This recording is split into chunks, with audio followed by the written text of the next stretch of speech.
बेटा।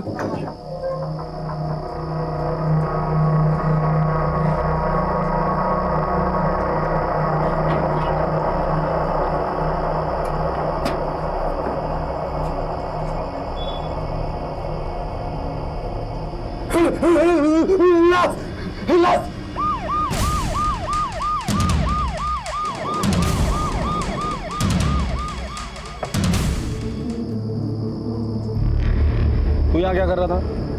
साहब मैं नागपुर से यवतमाल माल की डिलीवरी के लिए आया था। सोचा रात बहुत हो गई है, थोड़ा खा पी के आराम करता हूँ। जब टेम्पो में सोने के लिए आया साहब तो उधर लाश मिला मेरे को, तो मैंने आपको फ़ोन किया। कब की बात है ये? तकरीबन 2 घंटे हुआ होगा। 2 घंटे पहले मैंने पूरा टेम्पो का माल उठवाया। तब टेम्पो में लाश नहीं थी? नहीं साहब। क्या ऐसा तो नहीं कि तूने ही मार के डाला है उसे अंदर? साहब अगर मैं मारता तो आपको फ़ोन क्यों करता? सर ये सही कह रहा है, अंदर एक औरत की लाश है, लेकिन सिर्फ धड़ है, सर नहीं है। धड़ आया तो सिर भी यहीं आसपास होगा। सीमा, आसपास का एरिया चेक करो। सर मुझे लगता है किसी चोट खाया आशिक के रिवेंज का मामला है। दोनों में किसी बात को लेकर झगड़ा हुआ होगा, लड़की को मार के फेंक के चला गया होगा। मधुकर इतने जल्दी नतीजे पर नहीं आते, देखते हैं।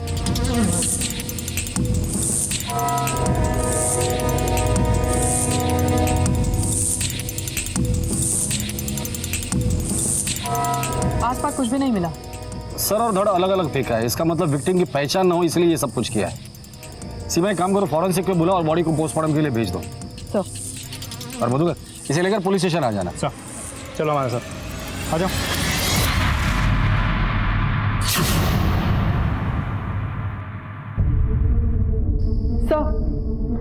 सर मैंने चेक किया, पिछले 15 दिनों में भी इस उम्र की औरत की कहीं कोई मिसिंग कंप्लेंट दर्ज नहीं हुई है। सर बहुत तोड़ा उस आदमी को, कुछ नहीं बोल रहा। मुझे तो लगता है वो सच बता रहा है। आखिर ये औरत है कौन? एक काम करो, फॉरेंसिक टीम को बोल देना अगर उस बॉडी पर कोई भी बर्थ मार्क मिलता है या कोई ऐसे निशान मिल सकते हैं जिससे हम उसे आइडेंटिफाई कर सकते हैं तो फौरन हमें इन्फॉर्म करें। सर मेघदूतवाड़ी पुलिस को टेम्पो में सर कटी एक लाश मिली। पहला शक पुलिस ने टेम्पो ड्राइवर पर जताया, पर कोई नतीजा नहीं निकला। सबसे बड़ी मुश्किल थी औरत की पहचान होना, जिसका पुलिस को कहीं कोई सुराग नहीं मिल रहा था। और जब तक पहचान नहीं होती, तमाम कोशिशें अंधेरे में तीर चलाने जैसी थीं। आखिर कौन थी ये औरत? क्यों किसी ने इतनी बेरहमी से इसका कत्ल किया होगा? और क्या इसका कोई भी परिचित नहीं था जो इसकी गुमशुदगी को लेकर परेशान हो, इसकी तलाश कर रहा हो? काव्या,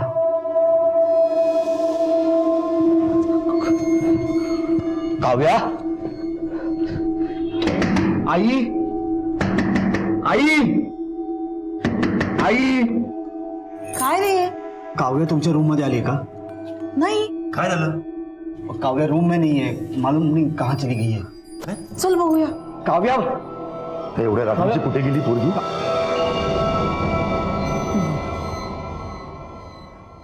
काव्या, हे बोला, काय काय चालू? अरे क्या हुआ? कि तुम रो क्यों रही हो? हाँ, क्या हुआ? किसी को बिना बताए यहाँ पे आके बैठकर? चलो अंदर चलो, चलो. नहीं जाऊंगी, मुझे मम्मी के पास जाना है। आप मम्मी को लेके आओ। देखो बेटा, तुम्हारी मम्मी आ जाएगी, आई प्रॉमिस. पापा खुद लेने जाएंगे, आई प्रॉमिस, प्रॉमिस. खुद का आता ना काकांबरोबर जाऊन जाऊ. हां बस, जा बेटा, चला बेटा, उद्या नक्की, I promise. Good night.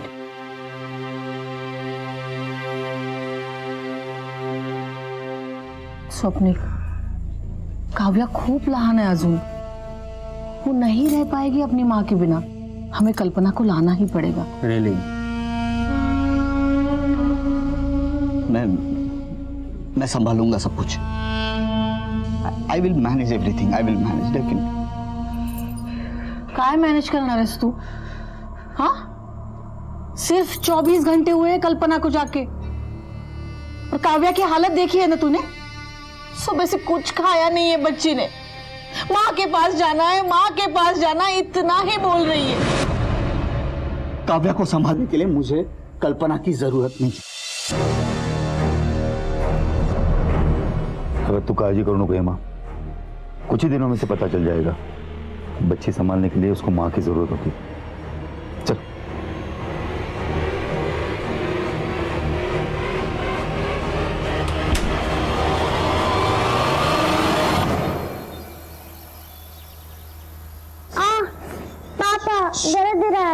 Sorry बेटा, आई एम सॉरी।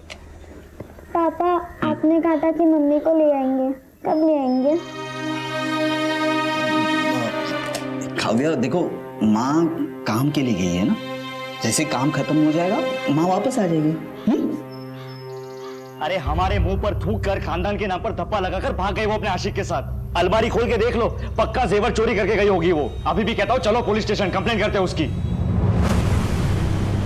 क्यों, क्या हुआ? मिल गया ना साधु संत बनने का इनाम, भाग गई वो। तुम्हारी तो रखी नहीं, हमारी भी इज्जत मिट्टी में मिला दी। चिल्लाओ मत परेश, तुम्हारी ये बकवास मेरी बेटी सुन लेगी। और वैसे भी ये मामला मेरे और मेरे पत्नी के बीच का है, so don't interfere in that. This is my last warning to you. अपने काम से काम रखो।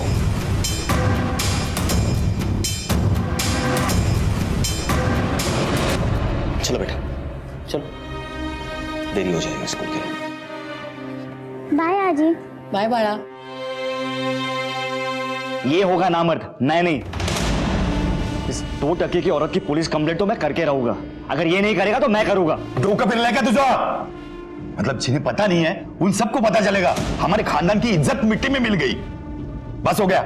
जितनी बेइज्जती होनी थी हो गई, उसे जहां मुंह काला करना है करने दो। अब हमारा उससे कोई रिश्ता नहीं है। अहो, काय बोलता है तुम्ही? कल्पना के साथ 10 साल से एक ही छत के नीचे रह रहे हम लोग। अगर उसका कुछ चक्कर रहता तो हमें मालूम तो पड़ता। तुम अब तक उसका नाम जप रही हो। या घरामध्ये तिचं नाव कोणीही घेणार नाही, अहो। वो हमारे लिए मर चुकी है। कोई पूछे तो बोल देना उसकी ट्रांसफर हो गई, यहां से चली गई हो, समझी? पोस्टमार्टम रिपोर्ट के हिसाब से इस औरत की उम्र 28 से 30 साल की है, 2 महीने की प्रेग्नेंट थी और यह मर्डर रात को 10 बजे से लेकर 11 बजे के बीच हुआ है। पहले गले पर धारदार हथियार से वार किया गया है, फिर सर को धड़ से अलग किया गया है। इसका मतलब विक्टिम की पहचान ना हो इसलिए सर और धड़ अलग करके अलग अलग जगह पर फेंक दिया गया है। सर उसके पैरों की उंगलियों से हमें ये जोड़ भी मिली है। ऐसी जोड़ भी तो अक्सर शादीशुदा औरतें पहनती हैं। इसका मतलब ये औरत शादीशुदा थी, 2 महीने की प्रेग्नेंट भी थी, तो हो सकता है कि ये एक्स्ट्रा मैरिटल अफेयर का मामला जिसके चलते ये मर्डर हुआ।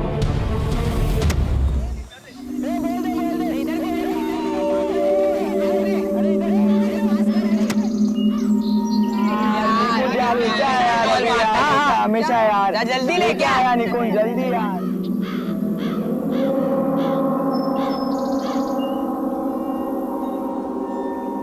अरे जल्दी लाना यार। रुक जा, लेके आ रहा हूं।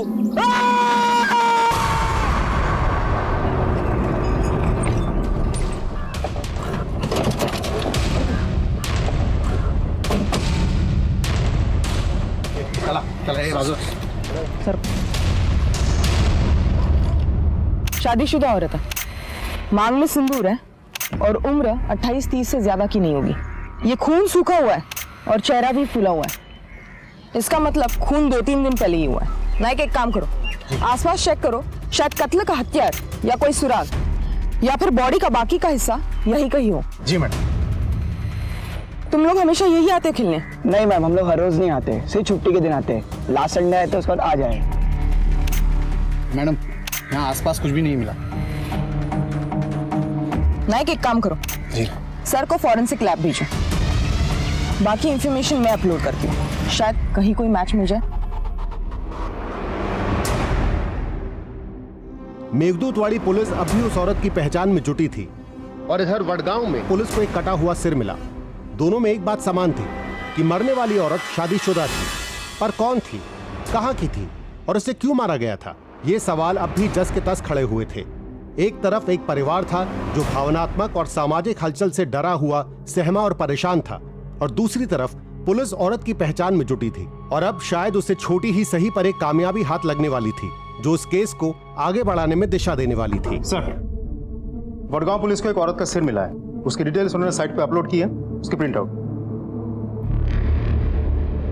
वडगांव पुलिस स्टेशन में तो नम्रता चौहान है ना? सर, मैं जानता हूँ उसको।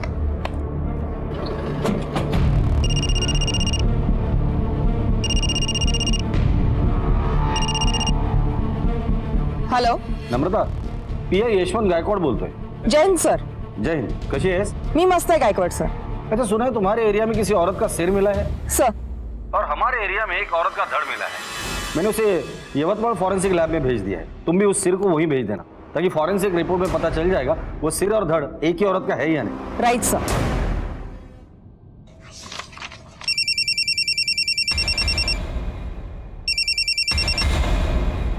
हाँ आई क्या?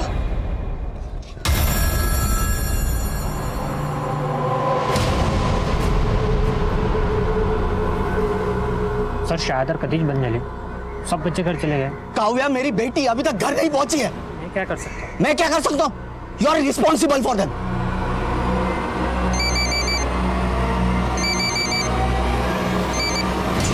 हाँ बेटा, हाँ बाबा, मैं स्कूल आया हूँ, ये वॉचमैन बता रहा है सब बच्चे चले गए, कोई नहीं है यहाँ पे।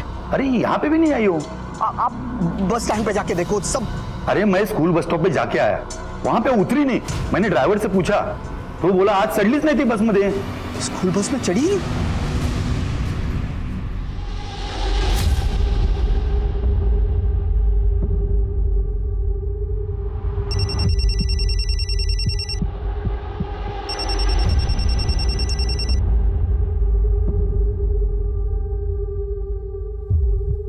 हाँ बोलो प्रतिभा। अरे ऐसी क्या बात करी है यार, I was just doing yoga. कोई तो आया है, सुन मैं बाद में कॉल करती हूँ, ठीक है? अरे खोल रही हूँ दरवाजा।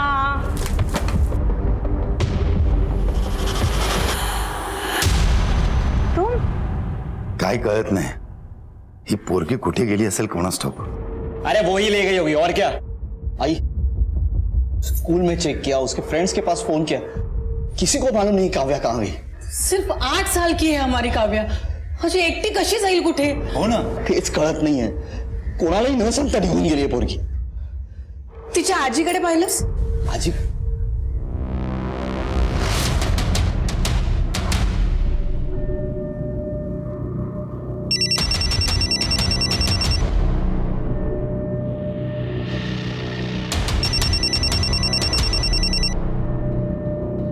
स्वप्निल, मैं तुम्हारे फोन का ही वेट कर रही थी। परेशान हो ना अपनी बेटी काव्या के लिए? वो मेरे पास है, वो स्कूल से सीधा मेरे पास आई थी। उसके नानी के पास है। थैंक गॉड, मैं तो डर गया था। स्वप्निल, डरी हुई तो मैं हूं अपनी बेटी कल्पना के लिए।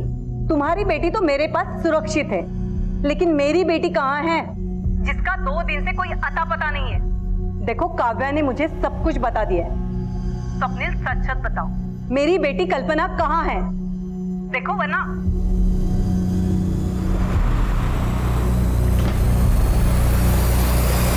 उसके पति के साथ कैसे संबंध थे? मतलब लड़ाई झगड़ा होता था या ऐसे कुछ? काव्या वो ठीक तो है ना, और ऐसे बिना बताए किसी को जाते हैं? मैं डर गया था। आपको नानी के पास जाना था तो बताना चाहिए था। एक मिनट। आप कौन है? I am sorry sir, I am Swapnil Deshmukh, Kavya's father. आपने मुझे फोन किया था। आपकी बीवी 2 दिन से लापता है और अपने पुलिस स्टेशन में कंप्लेंट भी नहीं लिख पाई, क्यों? सर मैं मेरी बच्ची के सामने कुछ बोलना नहीं चाहता। ये घेऊन जरा बाहर जा। सर ये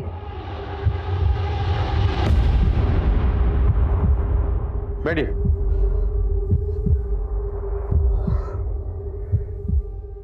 सर कल्पना मेरी बीवी है। शादी से पहले उसका किसी के साथ अफेयर था। अब वो उसके लाइफ में लौट गया है। उसने उसमें और अपनी फैमिली में से उसे चुना, उसी के साथ चली गई।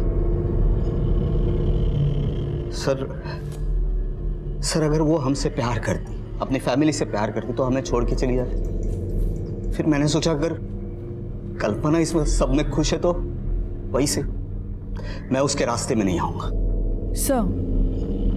सर जो लाश हमें 2 टुकड़ों में मिली थी उसका सर और धड़ मैच हो चुका है, डीएनए भी मैच हुआ है। उसकी शक्ल किशोरी जी की बेटी कल्पना जैसी लग रही है।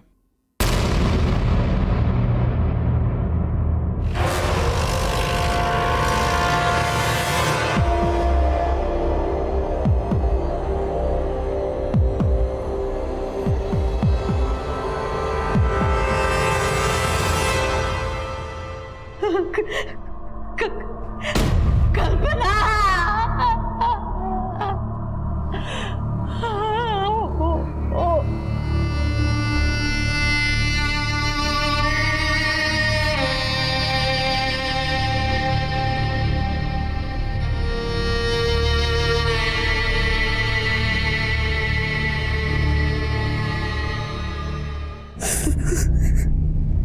सर, उन दोनों में से किसी ने एक ने मेरी कल्पना को मारा है।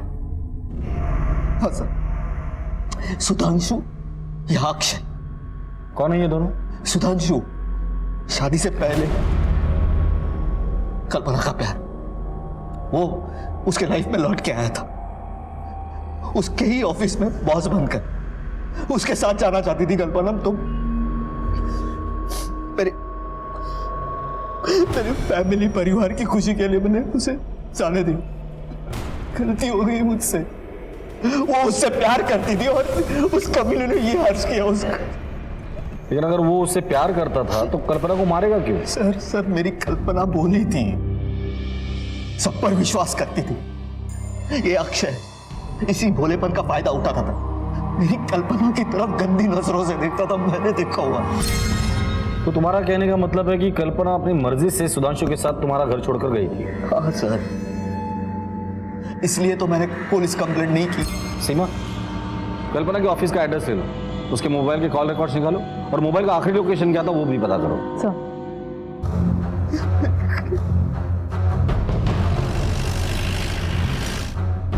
मिस्टर जोशी से मिलना है। Sir, he is there. Seema, staff से पूछताछ करो। सर।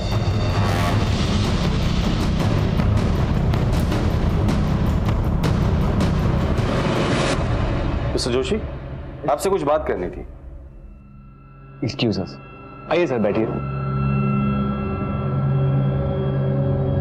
कल्पना देशमुख को कितने अच्छे से जानते हो तुम? सर, वो इसी ऑफिस में काम करती थी। बस, और कुछ नहीं? मिस्टर जोशी, जो कुछ भी है सच सच बताओ। अगर हमने हमारी तरीके से उगलवाया ना तो बहुत भारी पड़ेगा। सर, हम एक दूसरे को पहले से भी जानते थे। हम शादी करने वाले थे, लेकिन एक दिन। शादी के बाद प्लीज। क्यों शर्मा रही हो? शादी भी जल्दी कर लेंगे। मतलब ये देख के तुम्हें सब समझ में आ जाएगा। क्या है ये? Look at it. देखो देखो, अपॉइंटमेंट लेटर। लेकिन ये तो दुबई का है। हाँ तो अच्छा है ना, 3-4 साल का कॉन्ट्रैक्ट है। हम शादी कर लेते हैं, 4 साल बाद दुबई में जाके मैं दिनार में दबा के कमाऊंगा, वापस आ जाऊंगा और तुम घर संभालना और मैं रोकड़ा कमाऊंगा। लाइफ सेट हो जाएगी। वाह, तुम्हारा करियर, तुम्हारा काम, तुम्हारी शादी, सब डिसाइड कर लिया ना तुमने। मेरा क्या? What about me? मेरा करियर, मेरी लाइफ, इसकी कोई इंपॉर्टेंस नहीं है तुम्हारी लाइफ में। मैं यहाँ बैठ के बच्चों को पालती रहूं घर में। ओके, अगर ये सेम ऑफर मुझे मिला होता तो क्या तुम जाते मेरे साथ? नहीं, क्योंकि तुम सब अपने बारे में सोचते हो। देखो प्लीज कल्पना, तमाशा मत क्रिएट करो। तमाशा तुम बना रहे हो मेरा, मैं नहीं। अब भाड़ में जाओ तुम, तुम्हारा जॉब और तुम्हारी शादी। मेरे लिए ये रिश्ता अभी इसी वक्त खत्म होता है। बहुत शॉर्ट टेम्पर थी सर। मैंने उसे मनाने की बहुत कोशिश की, लेकिन उसने मेरा कभी फोन ही नहीं उठाया। मेरे दुबई जाने से पहले मुझे पता चला कि उसने शादी करने का फैसला कर लिया था। फिर मैं दुबई चला गया और वापस आने के बाद इत्तेफाक से इसी कंपनी में उसका बॉस बन के अपॉइंट हुआ। Good morning sir. Good morning. Sudhanshu? Kalpana तुम? मैं यही काम करती हूँ। मुझे समझ में नहीं आ रहा है कि मैं कैसे रिएक्ट करूं।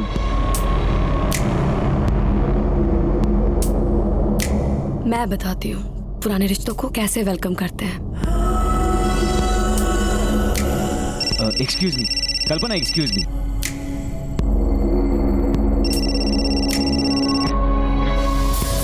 अवॉइड करने की आदत डाल लो। अब तो हम दोनों एक ही ऑफिस में हैं। पता नहीं पुराना रिश्ता कब नया बन जाए।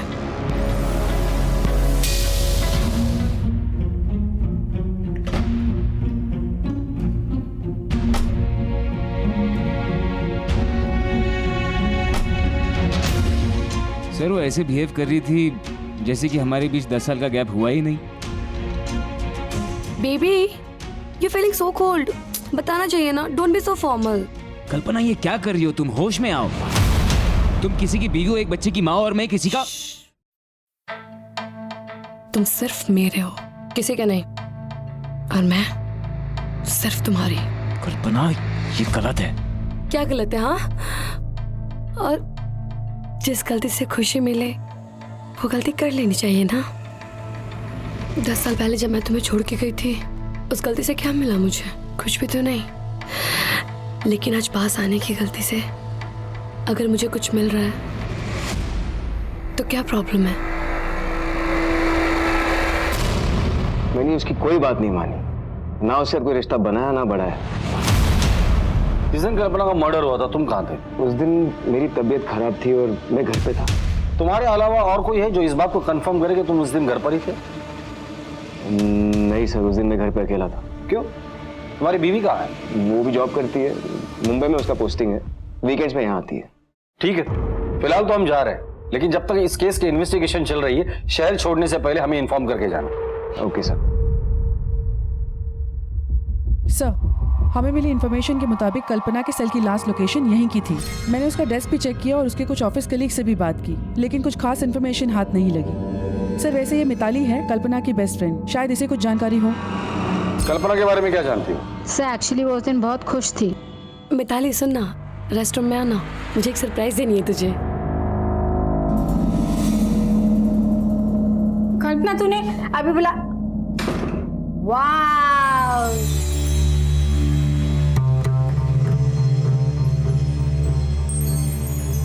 somebody is looking sexy। किधर जा रही है इतना हाथ बन के? डेट पे। डेट पे जा रही है पर किसके साथ? क्या सीक्रेट है? मैं बाद में बताती हूँ सब चीज तुझे। वाह मेरा सही है, एंजॉय करो। ये अपने पास रख, मैं कल आके ले लूंगी, ठीक है? वो तो ठीक है, कल्पना बात तो सुन। ठीक है, अगर जरूरत पड़ेगी तो दोबारा कांटेक्ट करेंगे। Okay sir. Kalpana western dress पहनकर किसी से मिलने गई थी और उसकी डेड बॉडी हमें उसी ड्रेस में मिली थी। सर, यहाँ हमारे लिए दो बातें जाननी बहुत ज़रूरी है। पहली बात, अगर कल्पना साड़ी पहन के ऑफिस आई थी तो वेस्टर्न ड्रेस पहन के किससे मिलने गई?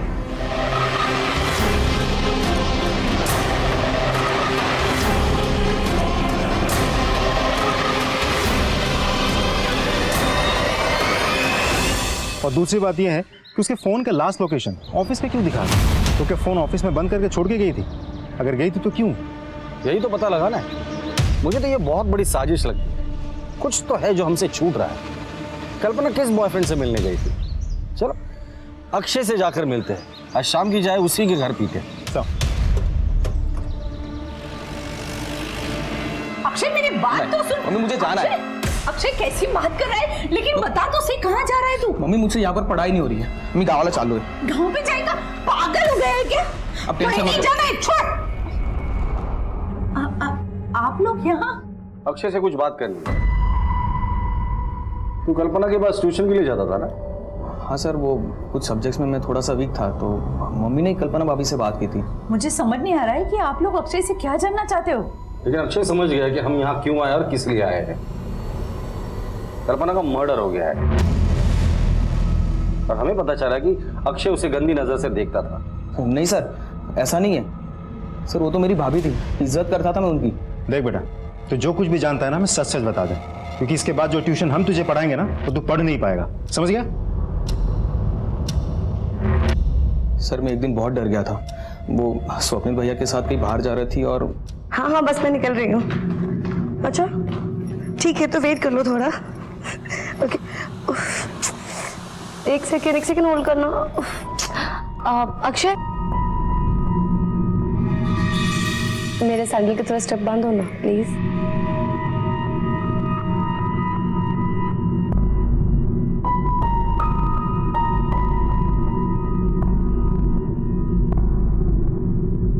Just hold a second. अच्छे स्टूडेंट हो, जल्दी सीख रहे हो। सर, कल्पना भाभी मुझसे सर कुछ अलग ही बिहेव करती थी मेरे साथ। कल्पना, मी कीर्तनाला जाते का? काळजी घे घराची।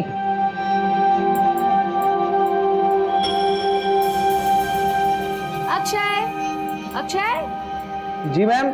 1 मिनट अंदर आना। आया।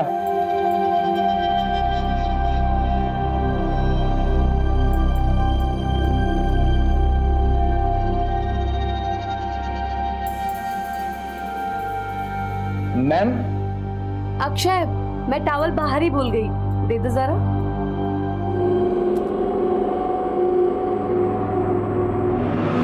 मैम, ये टॉवल लीजिए। तुम्हें नहीं नहाना है क्या? चलो। मधुकर, गाड़ी में बिठाओ इसे। चलो।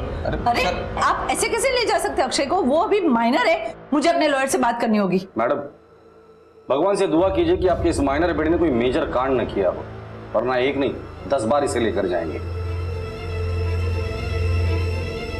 सर, अगर अक्षय सच बोल रहा है तो कल्पना का कैरेक्टर वाकई सही नहीं था, और हो सकता है इसी वजह से उसका खून हुआ हो। इसका उल्टा भी तो हो सकता है। एक काम करो, कल्पना का सोशल मीडिया अकाउंट और कॉल रिकॉर्ड चेक करो। अगर ये अक्षय सच बोल रहा है और कल्पना के वाकई में कहीं आशिक है तो हमें वो वहां मिलेंगे। सर,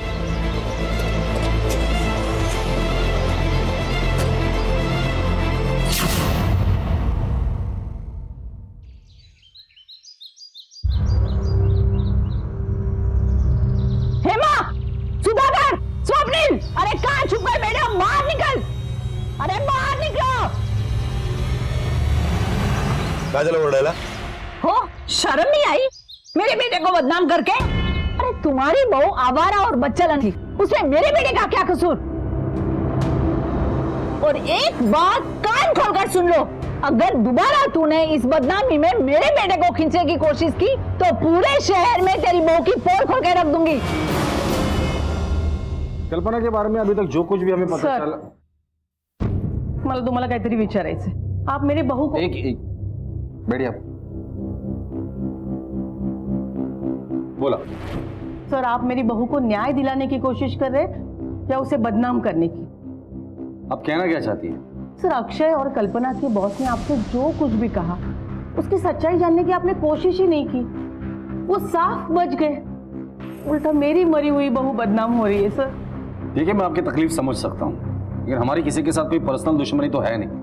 कल्पना का मर्डर हुआ है, हम भी उसके कातिल को ही ढूंढ रहे हैं। इसके लिए कल्पना के जीवन में जो कुछ भी चल रहा था वो जानना हमारे लिए बहुत जरूरी है। हम सिर्फ सच ढूंढ रहे हैं। हाँ तो सर, सच यही है कि वो झूठ बोल रहा है। अब इतने यकीन के साथ कैसे कह सकती है? क्योंकि सर, मैं सच जानती हूँ। हेलो सुधांशु, किस टाइप के घटिया इंसान हो तुम? हाँ, तुमने मेरे फोन पे फोन किया, मैंने नहीं उठाया तो तुम लैंडलाइन पे फोन कर रहे हो। कितने बेशरम हो तुम। लिसन, मैं लास्ट टाइम वार्न करी तुम्हें, अगर तुमने मुझे दोबारा परेशान किया या फोन किया ना तो मैं तुम्हारे खिलाफ एक्शन लूंगी, समझे?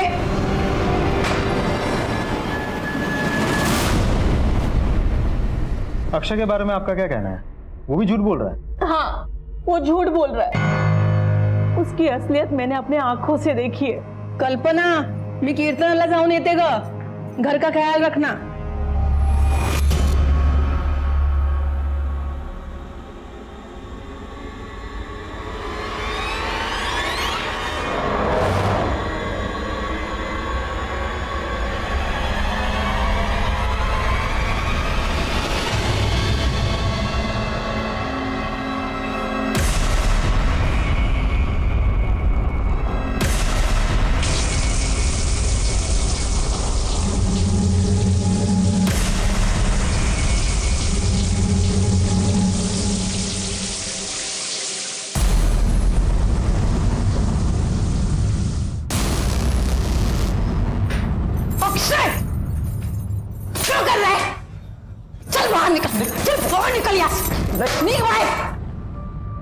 सर, माझी तुम्हाला एक विनंती है, अगर आप मेरी बहू को न्याय नहीं दिलवा सकते ना, लेकिन उसे बदनाम तो मत कीजिए सर।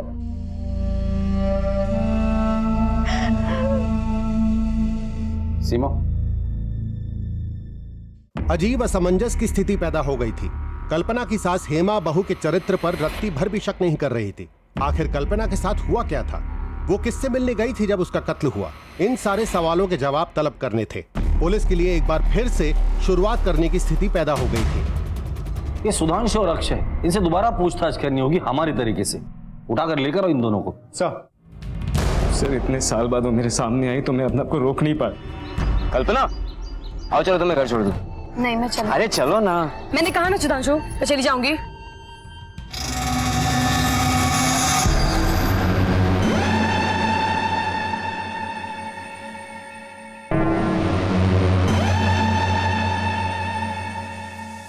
हाउ डेयर यू, तुम्हारी हिम्मत कैसे हुई?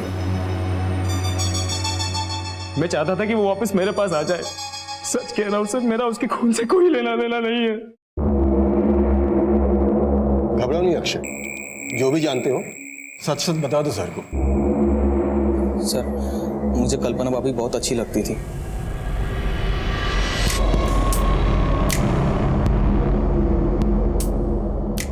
अब सर, जब भी वो घर पे अकेली होती थी मैं उनकी फोटोज खींच लेता था, और जब मुझे पता चला कि वो मर गई सर, उस दिन मैं बहुत रोया था सर। और ये शहर में मेरा मन भी नहीं लग रहा था सर, जाना चाहता था मैं कहीं और, लेकिन सर तब तक आप मेरे घर पे आ गए थे सर।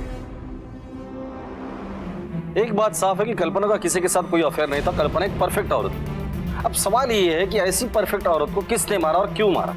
एक काम करो, कल्पना के बारे में और इन्फॉर्मेशन निकालो, पता करो उसका किसी के साथ कोई झगड़ा वगड़ा था या नहीं। सर,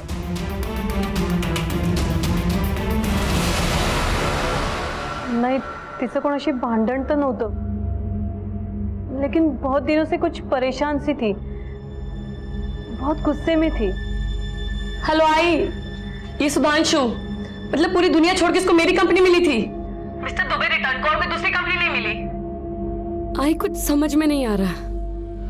मेरे पास सिर्फ 2 ही रास्ते बचे आए, या तो मैं स्वप्निल को इसके बारे में सब कुछ बता दूं, या तो फिर ये कंपनी ही छोड़ दूं। स्वप्निल को ये सब बात बताने की सपने में भी मत सोचना।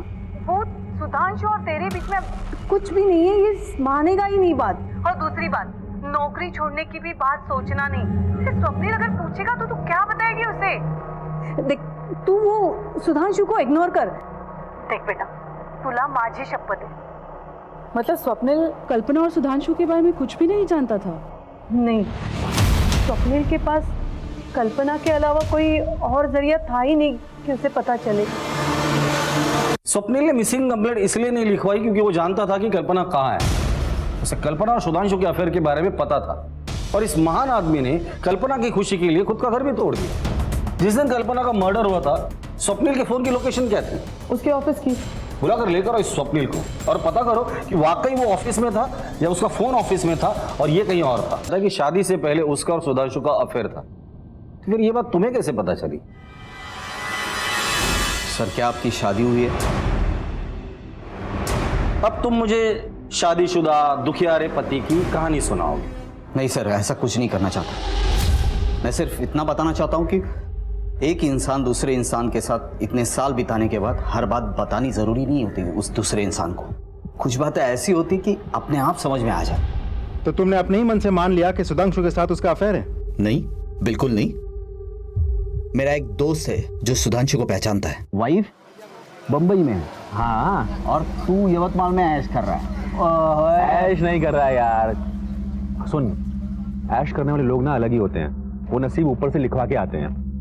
किसकी बात कर रहा है? अरे कोई नहीं, अपना वो एक कॉलेज का मेरा एक दोस्त सुधांशु कॉलेज में था। कॉलेज में सबसे हॉट लड़की से प्यार हुआ, इश्कबाजी, किससे बड़े फेमस हुए इन लोगों के भाई। उसके बाद लड़की ने शादी से मना कर दिया। उसके बाद ये गया दुबई, 10 साल पैसे वैसे कमाया, दिनार में छापा, वापस आया इंडिया और यहाँ पे कॉलेज से भी हॉट लड़की से शादी कर ली। अच्छा? हाँ, नसीब इसे बोलते हैं। वापस आता है इंडिया, यवतमाल में इस कंपनी में नौकरी करता है ना। कॉलेज की वो हॉट लड़की भी वहीं काम करती है। क्या नाम क्या बताया बंदे का? अरे सुधांशु जोशी। लड़की का नाम क्या? लड़की कल्पना। दोनों के किस्से फेमस थे पूरे कॉलेज में। तो ये सारी कहानी सुनने के बाद तुम्हें गुस्सा आ गया और गुस्से में आकर तुमने कल्पना को मार दिया? नहीं सर, बल्कि मैंने कल्पना को आजाद कर दिया सुधांशु के पास जाने के लिए। 10 साल बिताए मैंने और कल्पना ने, उसकी यादें ही मेरे लिए काफी है। सर, मैं अपनी बीवी को क्यों मारूंगा? हाय हाय, मैं पुलिस स्टेशन। हाँ ठीक है, मैं तो ये तो सर, काव्या आई बाबा को बहुत परेशान करेगी, क्या मैं जा सकता हूं?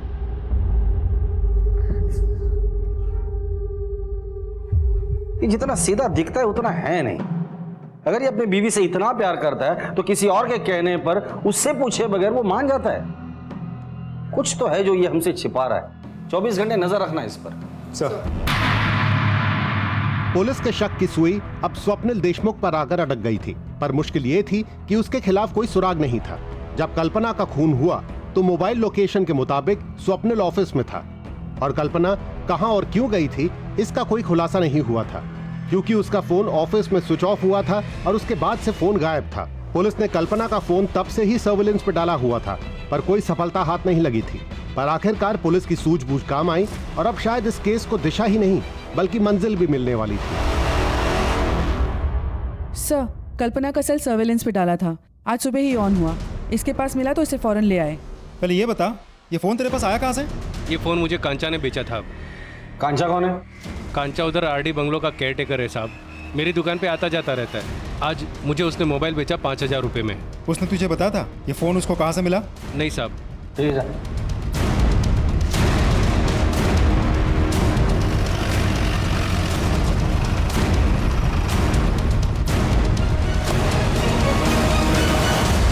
सुनो जी साहब जी, क्या हुआ? ये मोबाइल तुमने बेचा था गिरीश को? जी साहब जी, मैंने बेचा था। कहाँ मिला था तुम्हें ये? साहब जी, हमारा मालिक ये बंगलो रेंट पर देते, पार्टी शार्टी चलते रहता है, लड़का लड़की आते उनको भी भाड़ा पर देते। एक साहब जी मेम साहब जी आए थे, वो लोग जाने के बाद मैं साफ सफाई कर रहा था तो सोफा को नीचे मोबाइल मिला। मैं सोचा जिसको है उसको लौटा दूँ, ऑन करना कोशिश की, ऑन हुआ ही नहीं। फिर मैं गिरीश के पास चले गया और गिरीश बोले कि 5,000 मिलेगा। मैं थोड़ा लालच मांगा था साहब जी। यही औरत थी? जी यही मैम साहब जी। ये आया था? नहीं साहब। ये आया था? नहीं, इसके साथ भी नहीं आई थी। ये? हाँ साहब जी, इसके साथ आई थी मैं।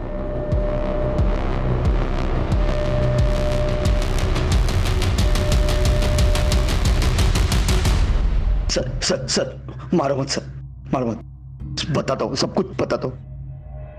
अभी तक बहुत कहानियां सुनाई तूने, लेकिन अब कोई भी कहानी नहीं सुनूंगा। अब सिर्फ सच सुनना है मुझे। चल शुरू हो जा। बताता हूँ, सब कुछ बताता हूँ। उमेश मेरा पुराना दोस्त, उस दिन हम मिले, पी रहे थे, तब बातों ही बातों में पता चला कि कल्पना का कॉलेज के टाइम से अफेयर था। ये बात मेरे मन में घर कर गई। जब मैंने पता लगाया तब तो मुझे पता चला काफी सालों से उनका अफेयर था। फिर वो चला गया और कल्पना ने मुझसे शादी कर ली। वो फिर से उसके लाइफ में आया और कल्पना ने मुझे बताया तक नहीं, और मैं उस पर नजर रखने लगा। मेरा शक और गहरा होता गया जब मुझे कल्पना ने बताया। तुम्हें एक खुशखबरी देनी है। खुशखबरी? क्या? तुम फिर से पापा बनने वाले हो। I am so happy. तुम माँ बनने वाली हो? हाँ। कल्पना, ये कैसे हो सकता है? हम प्रोटेक्शन यूज करते हैं, तुम्हें मालूम है ना? हो जाता है ना कभी कभी। तुम इतना क्यों रिएक्ट कर रहे हो? मैं रिएक्ट कर रहा हूं? देखो मेरी बात सुनो। ये हम दोनों का नहीं, ये तुम्हारा डिसीजन था कि तुम्हें एक ही बच्चा चाहिए। सो इस बच्चे को तुम अबॉर्ट कर दो। हमें नहीं चाहिए ये बच्चा। क्या अबॉर्ट? तुम पागल हो गए हो? मुझे ये बच्चा चाहिए और मैं अबॉर्ट नहीं कर रही हूँ। मुझे ये बच्चा नहीं चाहिए। तुम्हें हो क्या गया है? तुम क्यों पागल जैसी बात? I am very clear, I don't want this child. लेकिन मुझे ये बच्चा चाहिए। मुझे नहीं चाहिए। उस बच्चे को, नाजायज बच्चे को, वो उल्टा मेरा नाम देना चाहती थी। तभी मैंने डिसीजन लिया, और बर्दाश्त नहीं करूंगा, सब खत्म कर दूंगा मैं।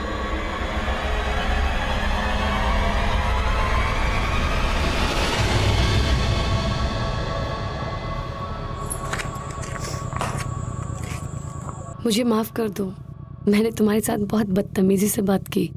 अपनी गलती सुधारने के लिए मैं तुम्हें आज डेट पे ले जाना चाहता हूँ। उस दिन कल्पना को मैंने एक नई ड्रेस खरीद के दी। फिर मैंने उसे फोन किया और मेरे साथ डेट पर चलने के लिए मना लिया। मैंने उसे कहा कि आज हम दोनों वक्त बिताएंगे, सो मुझे कोई डिस्टरबेंस नहीं चाहिए। इसीलिए मैंने उसे कहा कि वो अपना मोबाइल ऑफिस में ही स्विच ऑफ कर दे और मैं अपना मोबाइल ऑफिस में ही छोड़ दूंगा। वो निकली थी घर से साड़ी पहन के, पर उसने ऑफिस में मेरी मेरी गिफ्ट दी हुई वेस्टर्न ड्रेस पहन ली।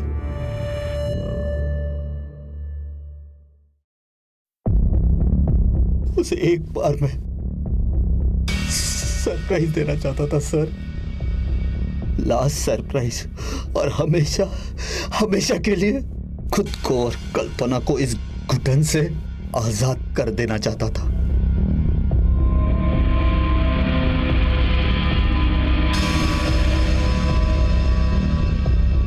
अरे क्या कह रहे हो? मैंने कहा था ना तुम्हें, एक बहुत बड़ा सरप्राइज देने वाला हूं तुम्हें। अच्छा क्या है, दिखाओ तो सही। पेशेंस रखो। कर क्या रहे हो तुम? अरे मैंने कहा था ना।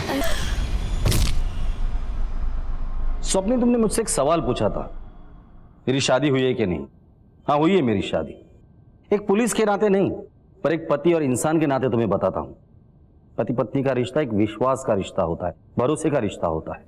तुम चाहते तो इस विश्वास के रिश्ते को आगे बढ़ा सकते थे, और शक इतना ही गहरा था तो बच्चे का डीएनए टेस्ट करवा सकते थे, लेकिन नहीं, तुमने जुर्म का रास्ता अपनाया। जो जुर्म तुमने किया है उसकी सजा तो तुम्हें कानून देगा ही, लेकिन एक सजा मैं तुम्हें अभी सुना रहा हूं। तुम्हारी बीवी का किसी के साथ कोई अफेयर नहीं था। उसके पेट में जो बच्चा था वो नाजायज नहीं, बल्कि वो तुम्हारा बच्चा था। अब जिंदगी भर इसी पश्चाताप के आग में जलते रहना कि तुमने सिर्फ अपनी बीवी का ही नहीं, बल्कि होने वाले बच्चे को भी मार डाला है।